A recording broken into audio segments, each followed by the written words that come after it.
Esta es la historia real de Tenedor Libre. Contada en primera persona.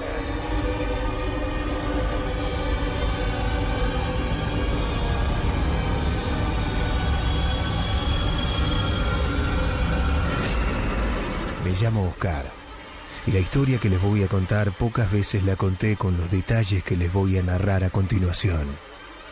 Hoy tengo 60 años y soy taxista. De casualidad, una madrugada de 2015 los empecé a escuchar, y desde el primer minuto sentí que tenía que contar mi historia en este programa. Estoy en Villa Mercedes, San Luis. Bueno. Siempre fiel seguidor y escuchando las trasnoches. Bueno, muchas gracias. Con los 80 y sigo con las trasnoches. Bueno, muchas gracias, tía, por estar ahí del otro lado. Estás en Villa Mercedes, estás en San Luis y tu historia tiene que ver... Hoy me animé a escribirla. Todo empezó en 1989.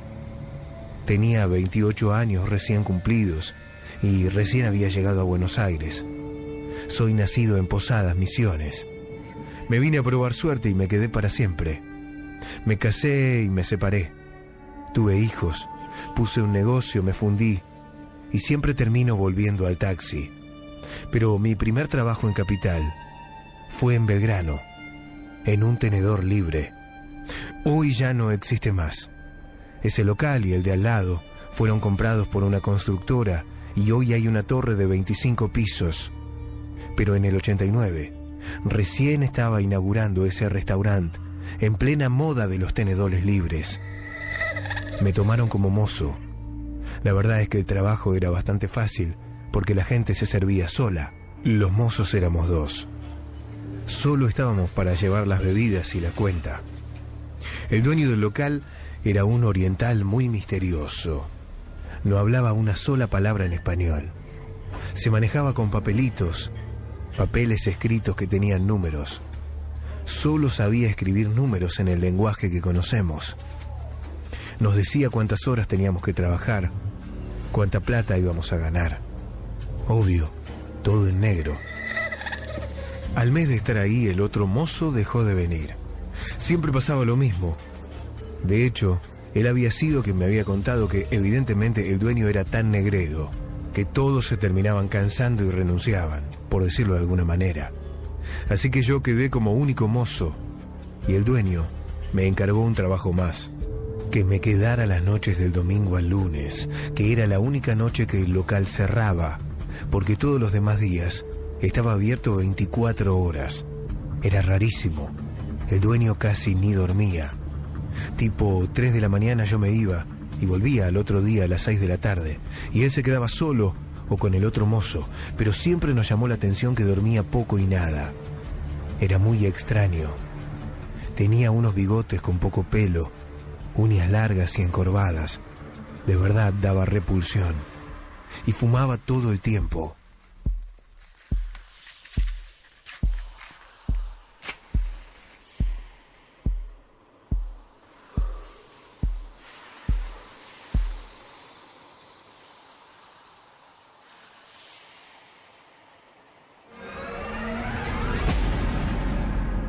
En ese momento se permitía fumar en los bares y restaurantes.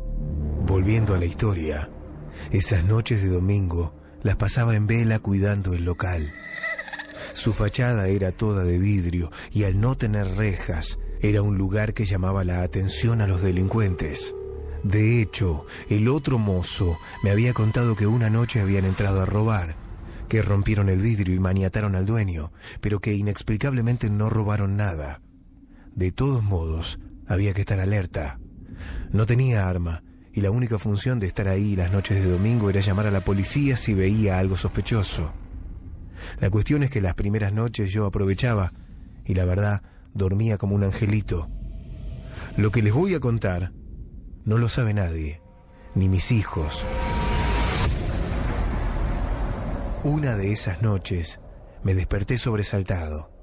Cuando miré al salón, que estaba todo oscuro, solo iluminado por la luz de la calle que se colaba por el vidrio, pude ver a alguien subido a las mesas del buffet. Ese lugar de aluminio caliente donde van las fuentes de comida. Era una criatura, 9 o 10 años. y estaba caminando en 4 patas por encima de las fuentes. Alumbré con la linterna y la vi de espaldas. Se dio vuelta y era una niña, también oriental. Me miró y sonrió, pero cuando me mostró los dientes, estaban todos carcomidos y envueltos en sangre coagulada. Me volvió a mirar y lanzó un grito de verdad, de película de terror.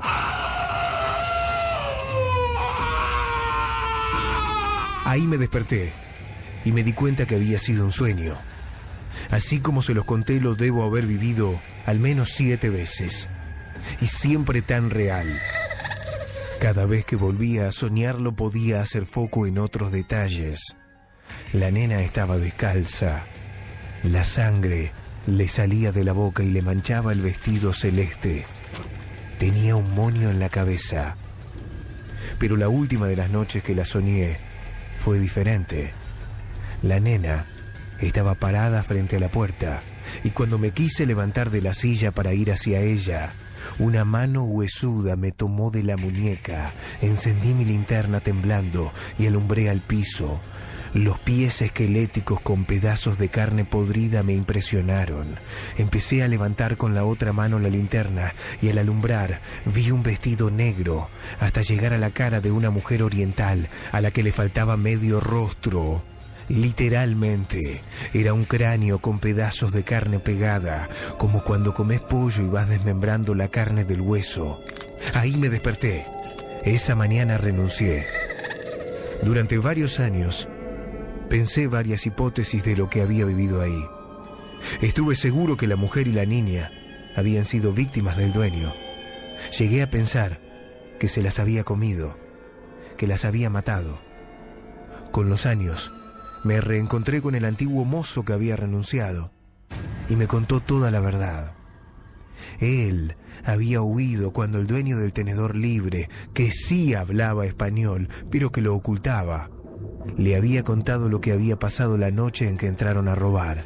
Él estaba con su pequeña hija y su mujer, porque vivían en el fondo del local.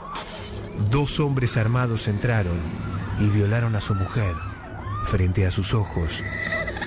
A la nena la ataron en el baño. Como este hombre hacía artes marciales, pudo quitarle el arma a uno de los delincuentes, pero el otro, como represalia, fue al baño y ejecutó a su hija de un tiro en la boca. El dueño se volvió loco y en un ataque de ira y con una fuerza sobrehumana, después de matar al primer delincuente rompiéndole el cuello, tomó al segundo, le fracturó el brazo y con su propia arma le disparó en la nuca. Enterró a su mujer y a su hija en el fondo del local, debajo de un contrapiso de cemento. A los delincuentes los desnudó, lavó los cuerpos, los trozó en partes.